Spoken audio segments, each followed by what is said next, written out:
ಇನ್ನು ಬೂದಿ ಮುಚ್ಚಿದಂತ ಕೆಂಡದಂತ ಆಗಿರುವಂತಹ ನಾಗಮಂಗಲದಲ್ಲಿ ನಾಯಕರ ನಡುವಿನ ಮಾತಿನ ಕಿಚ್ಚು ತಗದಗ ಅಂತ ಹೊತ್ತಿ ಉರಿತಿದೆ. ಎಚ್ಡಿಕೆ ಮತ್ತು ಡಿಕೆ ಸುರೇಶ್ ಮಧ್ಯೆ ಬ್ಯಾಕ್ ಗ್ರೌಂಡ್ ಕದನ ಏರ್ಪಟ್ಟಿದ್ರೆ ನಾಗಮಂಗಲದ ಟಾಕ್ ಫೈಟ್ಗೆ ಮೋದಿ ಕೂಡ ಎಂಟ್ರಿ ಕೊಟ್ಟಿದ್ದಾರೆ.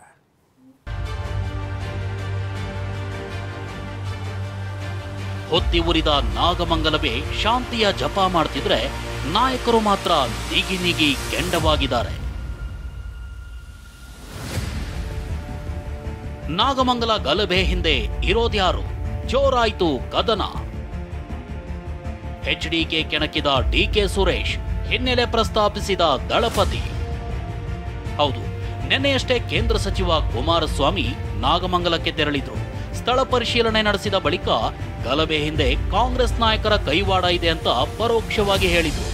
ಈ ಮಾತಿಗೆ ಗರಂ ಆದ ಮಾಜಿ ಸಂಸದ ಡಿಕೆ ಸುರೇಶ್, ಕುಮಾರಸ್ವಾಮಿಯೇ ಗಲಭೆ ಹಿಂದೆ ಇರಬಹುದು ಅಂತ ಟಕ್ಕರ್ ಕೊಟ್ಟಿದ್ದಾರೆ. ಇದಕ್ಕೆ ಕೆರಳಿ ಕೆಂಡವಾದ ದಳಪತಿ, ನಿಮ್ಮ ಹಿನ್ನೆಲೆ ಗೊತ್ತಿದೆ ಅಂದಿದ್ದಾರೆ.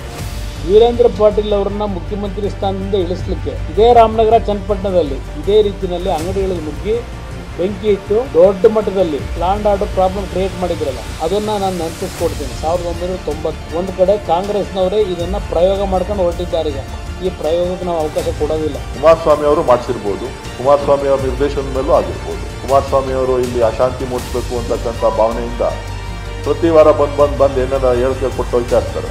ಅವ್ರ ಬ್ಯಾಕ್ ಗ್ರೌಂಡ್ ಏನು ಅಂತ ಹೇಳಿ ಗೊತ್ತಿಲ್ವೇ ನಿಮಗೆ? ಡಿಕೆ ಸುರೇಶ್ ಅವರ ಬ್ಯಾಕ್ ಗ್ರೌಂಡ್ ಅವರು ಬಂದಂತ ಮಾರ್ಗವೇ ಎಲ್ಲರಿಗೂ ಜಗಜ್ಜಾಹಿರ. ಅಣ್ಣ ತಮ್ಮಂದರು ಯಾವ ಮಾರ್ಗದಲ್ಲಿ ಬಂದಿದ್ದಾರೆ, ಯಾರ್ಯಾರಿಗೆ ಯಾವ್ಯಾವಾಗ ಧಮಕಿ ಹಾಕಿ ಯಾರ್ಯಾರ ಆಸ್ತಿಗಳನ್ನ ಲೂಟಿ ಮಾಡ್ತಾರೆ, ಇದೆಲ್ಲ ಜಗಜ್ಜಾಹಿರ. ಅಂಥವ್ರಿಗೆ ನಾನು ಹೇಳಿಕೆ ಕೊಡ್ಬೇಕಾ? ನಾನು ಬೆಂಕಿ ಹಚ್ಚೋದಕ್ಕೆ ಹೋಗಿದ್ನಾ ಎಂದ ಎಚ್ಡಿಕೆ. ಡಿಕೆ ಸುರೇಶಿಗೆ ಮಾತ್ರವಲ್ಲ, ಕಾಂಗ್ರೆಸ್ ಶಾಸಕ ಬಾಲಕೃಷ್ಣಗೂ ಕುಮಾರಸ್ವಾಮಿ ತಿರುಗೇಟು ಕೊಟ್ಟಿದ್ದಾರೆ. ಬೆಂಕಿ ಹಚ್ಚಬೇಡಿ, ಬೇಳೆ ಬೇಯಿಸ್ಕೊಳ್ಬೇಡಿ ಅಂದಿದ್ದ ಮಾತಿಗೆ ಗರಂ ಆಗಿದ್ದಾರೆ. ಕುಮಾರಸ್ವಾಮಿ ಅವರು ಏನೋ ಈ ಬೆಂಕಿ ಹತ್ಕೊಂಡಿರ್ತಕ್ಕಂಥ ಶೆಡ್ಡಲ್ಲಿ ಇದನ್ನ ಹಿರಿಯೋದು ಬೇಡ, ಪ್ರತಿ ಹಿರಿಯೋದು ಬೇಡ ಅಂತ ಹೇಳಿದ್ದಾರೆ. ಈ ವಿಚಾರದಲ್ಲಿ ಬೆಳೆ ಬೇಯಿಸ್ಕೊಳ್ಳೋದು ತಪ್ಪು ಅಂತ ಹೇಳಿಕ್ಕೆ ಇಷ್ಟಪಡ್ತೀನಿ. ಮೊದಲೆಲ್ಲ ಅವರೇ ಓಲೈಸಕ್ಕೆ ಹೊಂಟಿರ್ಲಿಲ್ವಾ? ಎಲ್ಲ ಮುಸಲ್ಮಾನ್ ಬಾಂಧವ್ರನ್ನ ಓಲೈಸಕ್ಕೆ ಹೊಂಟಿರ್ಲಿಲ್ವ ಅವರು? ಅಲ್ಲಿ ನಾನು ಬೆಂಕಿ ಹಚ್ಚಕ್ಕೆ ಹೋಗಿದ್ನ, ಅದ್ರ ಬೆಂಕಿ ಪಟ್ಟಣವೇ ಇಲ್ಲದೆ ಬೆಂಕಿಗೆ ಇರ್ತೀನಿ ಅಂತ ನಾನು ನಮ್ಮ ಸ್ನೇಹಿತರು ಹೇಳೋರ. ಪಾಪ ನಮಗೆ ಅದು ಬಿಟ್ಟರೆ ಅಭಿವೃದ್ಧಿ ಅನ್ನೋದೇ ಗೊತ್ತಿಲ್ವಂತಲ್ಲ. ಮಾಗಡಿ ಅಭಿವೃದ್ಧಿ ಬಗ್ಗೆ ಅವರಿಂದ ನಾನು ಸರ್ಟಿಫಿಕೇಟ್ ತಗೋಬೇಕಾಗಿಲ್ಲ. ನಾಗಮಂಗಲದಲ್ಲಿ ಚನ್ನಪಟ್ಟಣ ಉಪಚುನಾವಣೆ ಕದನ. ಹೊತ್ತಿ ಉರಿದ ನಾಗಮಂಗಲದಲ್ಲಿ ಚನ್ನಪಟ್ಟಣ ಉಪಚುನಾವಣೆಯ ಚರ್ಚೆ ಮುನ್ನೆಲೆಗೆ ಬಂದಿದೆ. ಚುನಾವಣೆಗಾಗಿ ಓಲೈಕೆಗಾಗಿ ಈ ಗಲಾಟೆ ಅಂತ ಎಚ್ಡಿಕೆ ಹೇಳಿದ್ರೆ ಅದ್ಯಾವ ಸಂದೇಶ ಕೊಡ್ತಿದ್ದೀರಿ ಅಂತ ಮಂಡ್ಯ ಉಸ್ತುವಾರಿ ಸಚಿವ ಚೆಲುವರಾಯಸ್ವಾಮಿ ಪ್ರಶ್ನಿಸಿದ್ದಾರೆ. ಈಗ ಚನ್ನಪಟ್ಟಣದಲ್ಲಿ ಬೇರೆ ಚುನಾವಣೆ ನಡೆಸಬೇಕಲ್ಲ. ಈಗ ಈ ಹಿನ್ನೆಲೆ ಒಳಗೆ ಈಗೆಲ್ಲ ಒಂದು ಓಲೈಸ್ಕೊಳ್ಳೋ ಪದ್ಧತಿ ಶುರು ಮಾಡಿಬಿಟ್ರಲ್ಲ. ಯಾಕೆಂದ್ರೆ ಈ ಭಾಗದಲ್ಲಿ ಇರ್ತಕ್ಕಂಥದ್ದು ಕಾಂಗ್ರೆಸ್ JDSನ ರಾಜಕಾರಣ. ಇಲ್ಲಿ ಬಂದು ನಾಗಮಂಗಲದಲ್ಲಿ ಚನ್ನಪಟ್ಟಣದ ಎಲೆಕ್ಷನ್ ಮಾತಾಡ್ತಾರೆ ಅಂದರೆ ಒಬ್ಬರು ಮಾಜಿ ಮುಖ್ಯಮಂತ್ರಿ ಏನು ನನ್ನಂಗೆ ಆರ್ಡಿನರಿ ಮಂತ್ರಿನವರು ಅವ್ರು ಇಲ್ಲಿ ಬಂದು ನಾಗಮಂಗಲ ಜನಕ್ಕೆ ಏನು ಸಂದೇಶ ಕೊಡಬೇಕು? ಎಲ್ಲ ಸಮಾಧಾನ ಆಗಿರಿ, ಇದು ಆಗಬಾರ್ದಾಗಿತ್ತು. ಕಾನೂನು ಸುವ್ಯವಸ್ಥೆಯನ್ನು ಕಾಪಾಡಿಕೊಳ್ಳೋದಕ್ಕೆ ಅಧಿಕಾರಿಗಳಿಗೆ ನಾನು ಸೀರಿಯಸ್ ಆಗಿ ಯಾರು ಕಾನೂನು ತಪ್ಪು ಮಾಡಿದಾರೋ ಅವ್ರ ಮೇಲೆ ಕ್ರಮ ತಗೊಳ್ಳೋಕೆ ಹೇಳ್ತೀನಿ. ಪಾಕಿಸ್ತಾನ ಮಾದರಿಯ ಆಡಳಿತ ಎಂದ ಪ್ರಹ್ಲಾದ್ ಜೋಶಿ.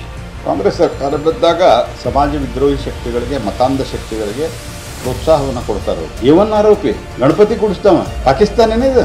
ಒಂದು ರೀತಿ ಇವರು ಪಾಕಿಸ್ತಾನದ ಮಾದರಿಯಲ್ಲಿ ಆಡಳಿತ ನಡೆಸಲಿಕ್ಕೆ ಕೊಟ್ಟಿದ್ದಾರೆ. ಅವರಿಗೆ ನೋಡಿ, ಲಾಡೆನ್ ಬಂದ್ರೆ ಹಮಾರ ಆದ್ಮಿ ಅಂತ ಬಿಟ್ಕೊಳ್ತಾರೆ. ಮುತಾಲಿಕ್ ಹೋದ್ರೆ ಇವ್ರಿಗೆ ಸಂಕಟ ಆಗುತ್ತೆ. ಬಾಂಬ್ ಹಾಕೊಂಡ್ ಬಂದ್ರೆ, ತಾಲಿಬಾನ್ಗಳು ಬಂದ್ರೆ ನಮ್ದಕ್ಕೆ ಜನ ನಮ್ಗೆ ಓಟ್ ಹಾಕ್ತಾರೆ ಅಂತ ಕಾಂಗ್ರೆಸ್ನವರು ಇವರು ತಲೆ ಮೇಲೆ ಟೋಪಿ ಹಾಕೊಂಡು ತಾಲಿಬಾನ್ಗಳು ಇವರು ಅವರು ಅಂತ ವ್ಯತ್ಯಾಸನೇ ಗೊತ್ತಾಗ್ದಂಗೆ ನಾಟಕ ಆಡ್ತಾರೆ. ನಾಗಮಂಗಲದ ಗಲಭೆಗೆ ಪ್ರಧಾನಿ ನರೇಂದ್ರ ಮೋದಿ ಖಂಡನೆ. ಕಾಂಗ್ರೆಸ್ ಸರ್ಕಾರದಲ್ಲಿ ಗಣೇಶ ಕಂಬಿ ಹಿಂದೆ ಎಂದ ನಮೋ. ನಾಗಮಂಗಲ ಗಲಭೆಯ ರಾಜಕೀಯ ಜಟಾಪಟಿಗೆ ಪ್ರಧಾನಿ ನರೇಂದ್ರ ಮೋದಿ ಕೂಡ ಧುಮುಕಿದ್ದಾರೆ. ವಿಷಯ ಏನು ಅಂದ್ರೆ, ನಿನ್ನೆ ಬೆಂಗಳೂರಿನಲ್ಲಿ ಹಿಂದೂ ಕಾರ್ಯಕರ್ತರು ಪ್ರತಿಭಟನೆ ನಡೆಸಿದ್ರು. ಈ ವೇಳೆ ಗಣಪನ ಮೂರ್ತಿ ವಶಕ್ಕೆ ಪಡೆದಿದ್ದ ಪೊಲೀಸರು ವ್ಯಾನ್ನಲ್ಲಿ ಕೂರಿಸಿದ್ರು. ಈ ಬಗ್ಗೆ ಬೆಂಕಿ ಉಗುಳಿರುವ ಮೋದಿ, ಕಾಂಗ್ರೆಸ್ ಆಡಳಿತದ ಕರ್ನಾಟಕದಲ್ಲಿ ಗಣಪತಿಯನ್ನ ಕಂಬಿ ಹಿಂದೆ ಇಡುವಂತಾಗಿದೆ ಅಂದಿದ್ದಾರೆ. आज तो हालात ये हो गई है कि कांग्रेस के राज में कर्नाटका में गणपति जी को भी सलाखों के पीछे डाला जा रहा है. गणपति जी को पुलिस के डिब्बे में बंद कर दिया.